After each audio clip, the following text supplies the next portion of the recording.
Hello everybody, welcome back. आज हम लोग माई हेवन का स्टडी करेंगे जिसे रविंद्रनाथ टैगोर ने लिखा है। सर्वप्रथम मैं रविंद्रनाथ टैगोर के बारे में बताता हूँ। रविंद्रनाथ टैगोर का जन्म 7 मई 1861 को कोलकाता में हुआ था। बचपन से ही वह प्रतिभाशाली थे। उनके पिता का नाम देवेंद्रनाथ और माता का नाम शारदा देवी था। उन्होंने जीवनी, इतिहास, खगोल विज्ञान, आधुनिक विज्ञान और संस्कृत का गहन अध्ययन किया। वह अपनी पहली कविता 8 साल के उम्र में लिखा। उनकी पहली लघु कहानियाँ और नाटक 1877 में सामने आई। वह महान कवि, विद्वान, नाटककार, उपन्यासकार, संगीतकार और चित्रकार थे। उन्होंने 2000 से ज़्यादा गीत लिखे। 1913 में उन्हें साहित्य के लिए उनकी प्रसिद्ध पुस्तक गीतांजलि पर नोबेल पुरस्कार मिला। सन 1941 में एक लंबी बीमारी के बाद 80 वर्ष की आयु में उनका निधन हो गया। रविंद्रनाथ टैगोर एक ऐसा व्यक्तित्व है जो मरकर भी अमर है। अब मैं आप लोगों को इस पोयम के बारे में बताता हूँ। कवि रविंद्रनाथ टैगोर देश की वर्तमान दयनीय दशा पर बड़ा ही दुखी हैं। अतः वह ईश्वर से प्रार्थना करते हैं कि वह उनकी देश को ऐसे आदर्श अवस्था की ओर अग्रसर करें जहाँ पर किसी भी प्रकार का कोई भय न हो, जहाँ ज्ञान पर किसी प्रकार का प्रतिबंध न हो, जहाँ पर मानव समाज जाति, धर्म, रंग के आधार पर विभाजित न हो, जहाँ व्यक्ति तर्कशील हो, जहाँ लोग ईमानदार, निष्ठावान, सत्यनिष्ठ एवं परिश्रमी हों और जहाँ पर विवेक ही जीवन का मार्गदर्शक सिद्धांत हो। तो इस तरह से आपने रविंद्रनाथ टैगोर के बारे में जान लिया, उनकी कविता माई हेवन के बारे में जान लिया।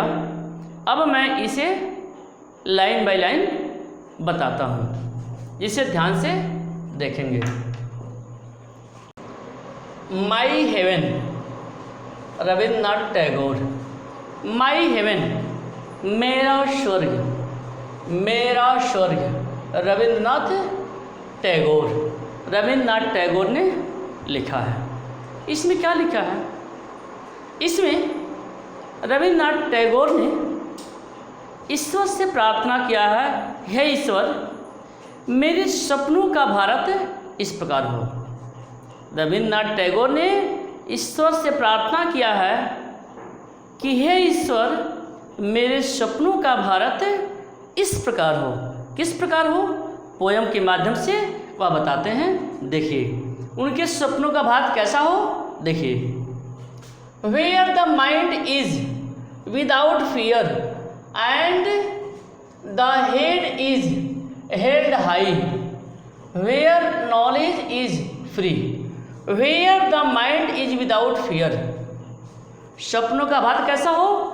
Where the mind is without fear, मतलब जहाँ पर व्यक्तियों के मन में भय न हो। देखिए, where mind is without fear, यानी लोगों का जो मन है वह भय रहित हो। यानी हमारे सपनों का भारत कैसा हो?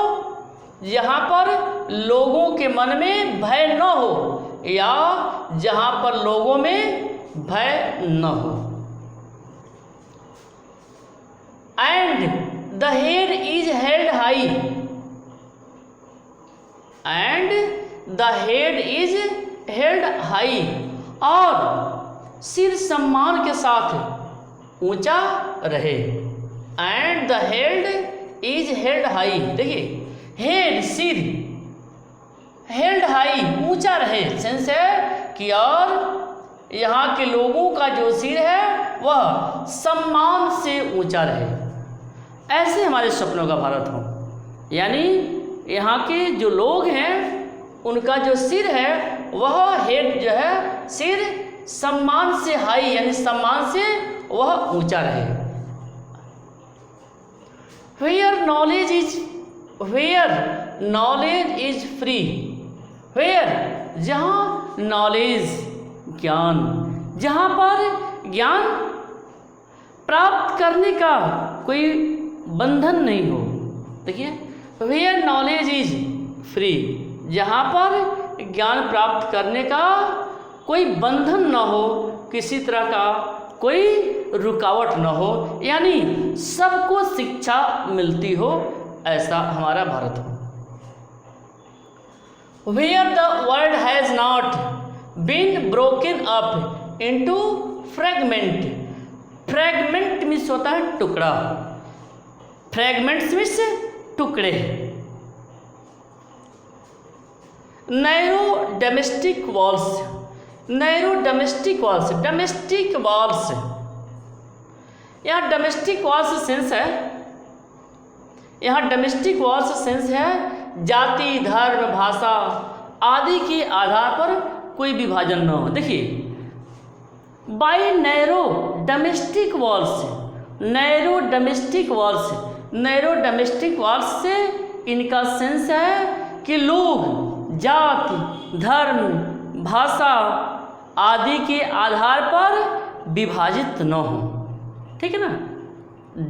नैरो डोमेस्टिक वॉल्स का मतलब जहाँ पर लोग धर्म, जाति, भाषा, क्षेत्रवाद आदि के आधार पर वे विभाजित न हों, ठीक। देखिए where the world has not been broken up into fragment by narrow domestic walls, मतलब जहाँ करें जहाँ संसार संकीर्ण घरेलू दीवारों द्वारा छोटे छोटे टुकड़ों में विभाजित न हो। देखिए फिर से कहें कि जहाँ यह संसार, जहाँ संसार घरेलू, जहाँ संसार घरेलू या जहाँ पर यह संसार घरेलू दीवारों द्वारा, देखिए domestic walls, narrow domestic walls, जहाँ यह संसार घरेलू दीवारों द्वारा, घरेलू नैरो सक्रिय घरेलू दीवारों द्वारा टुकड़ों में विभाजित न हो। देखिए where world has not been broken up into fragments, fragments में बताया टुकड़ों, बाय नैरो डोमेस्टिक वॉल्स मतलब बताया मैंने आपको जाति, धर्म, भाषा के आधार पर विभाजन न हो। पूरे का मतलब क्या है? पूरे का मतलब यह है कि जहाँ संसार संकीर्ण घरेलू दीवारों द्वारा, जहाँ संसार संकीर्ण घरेलू दीवारों द्वारा टुकड़े या छोटे छोटे टुकड़ों में विभाजित न हो, ऐसा हमारा भारत हो। Next, where the words come out from the depth of truth, where the words शब्द कम्स आउट निकलते हो, आते हो, फ्रॉम द डेप्थ गहराई, ऑफ द ट्रुथ जहाँ पर डेप्थ ऑफ ट्रुथ, जहाँ पर शब्द सच्चाई की गहराई से निकलते हो, जहाँ पर वेयर, जहाँ पर शब्द सच्चाई की गहराई से निकलते हो, जहाँ पर शब्द सच्चाई की गहराई से निकलते हो अर्थात सेंस है जहाँ शब्द सत्य की गहराई से बोले जाएं। देखिए, where the words come out from the depth of truth, मतलब जहाँ सत्य की गहराई से लोगों के शब्द, लोगों की आवाज़ निकलती हो, अर्थात जहाँ सत्य की गहराई से लोग बोलते हो, या दूसरे शब्दों में अर्थात जहाँ पर व्यक्ति, अर्थात जहाँ पर व्यक्ति सत्यनिष्ठ हो, ईमानदार हो, जहाँ पर व्यक्ति सत्यनिष्ठ हो, ईमानदार हो, ईमानदारी ही उसका मुख्य सिद्धांत हो, इस तरह का हमारा भारत हो। वेयर टायरलेस, टायरलेस, टायरलेस का सेंस है अथक। वेयर टायरलेस, टायरलेस मीन्स अथक। स्ट्राइविंग, स्ट्राइविंग का सेंस है प्रयास, अटेम्प्ट। स्ट्रेस, स्ट्रेस का सेंस है फैलाना। स्ट्रेस मीन्स फैलाना। Arms towards perfection. देखिए, परफेक्शन, परफेक्शन का सेंस है पूर्णता। अब इसकी मीनिंग देखिए, where tireless striving stress its arms towards perfection.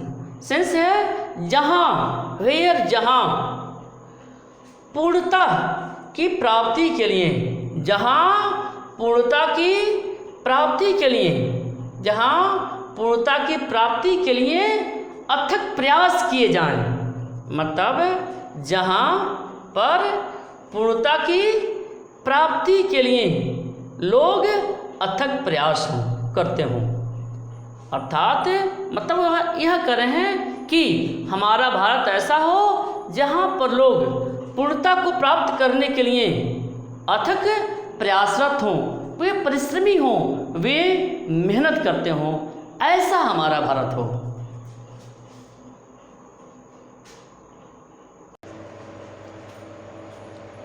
Where the clear stream of region has not lost its way into the dreary desert sand of dead habit. Where जहाँ, करें where जहाँ the clear stream of region, जहाँ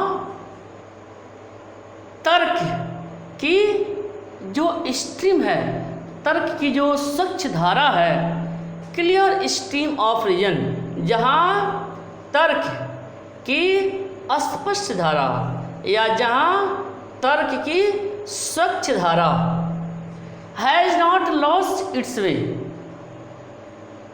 into the dreary desert sand of dead habit.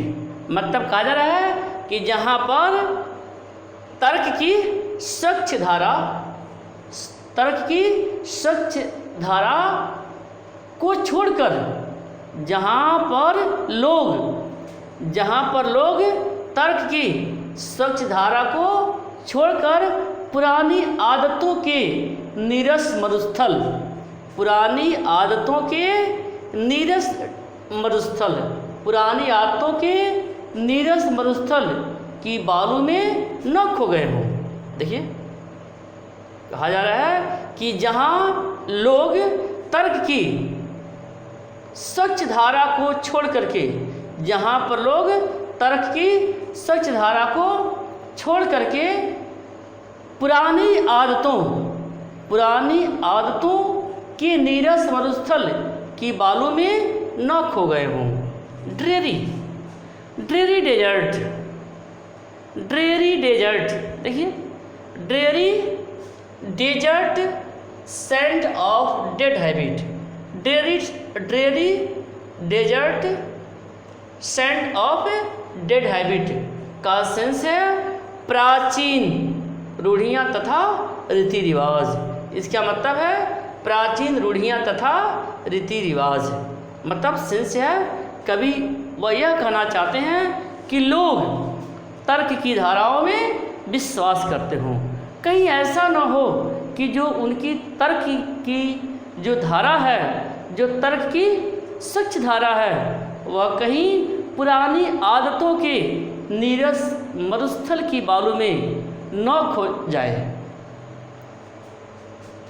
Where the mind is led forward by thee, where the mind is led forward by thee, यहाँ पर जो दी है देखिए capital letter में लिखा गया है और यह गॉड के लिए प्रयोग किया गया है, ईश्वर के लिए प्रयोग किया गया है। एवर वाइडनिंग, देखिए दी मीन्स मैंने बताया आपको, दी मीन्स ईश्वर, गॉड। एवर वाइडनिंग का सेंस है सदैव विकसित होने वाला। एवर वाइडनिंग का मतलब है सदैव विकसित होने वाला। थॉट विचार, एक्शन कार्य। Where the mind is led forward by thee means God. मतलब यहाँ पे कहा जा रहा है कि जहाँ वेयर माइंड इज लेड, जहाँ मस्तिष्क ईश्वर की प्रेरणा से, जहाँ मस्तिष्क ईश्वर की प्रेरणा से सदैव विकसित विचार तथा कार्य की ओर अग्रसर होता हो। जहाँ व्यक्ति का मस्तिष्क ईश्वर की प्रेरणा से, ईश्वर की प्रेरणा से, जहाँ पर मस्तिष्क ईश्वर की प्रेरणा से सदैव विकसित विचार तथा कार्य की ओर अग्रसर होता हो। विकसित विचार और कार्य की ओर अग्रसर होता हो। मतलब यहाँ पर ये कहा जा रहा है कि हमारा भारत ऐसा हो जहाँ पर लोगों का जो मस्तिष्क है, जो विचारधाराएं हैं, जो कार्य हैं, वह ईश्वर की प्रेरणा से आगे की तरफ चलता हो। Into that heaven of freedom, my father यहाँ फादर का सेंस गॉड से है, ईश्वर से। into that heaven of freedom, my father let my country awake। देखिए कह रहे हैं कि हे ईश्वर, कह रहे हैं कि हे ईश्वर, हे भगवान, मेरे देश को, कह रहे हैं कि मेरे देश को इस प्रकार, मेरे देश को इस प्रकार of freedom, my father let my country awake. देखिए into that heaven of freedom, my father means God, हमने बताया आपको। लेट माई कंट्री अवेक, मेरा देश, मतलब वह इसमें यह कहना चाहते हैं कि मेरे देश को इस प्रकार, मेरे देश को इस प्रकार स्वतंत्रता रूपी वरदान प्राप्त हो। मतलब इसमें वह यह कहना चाहते हैं कि मेरे देश को इस तरह की स्वतंत्रता रूपी वरदान प्राप्त हो। तो अंत में कवि ईश्वर से प्रार्थना करते हैं कि उनका देश ऐसी आदर्श स्थिति को प्राप्त करे। तो इस तरह से आपके समझ में यह पूरा पोयम आ गया होगा। ओके।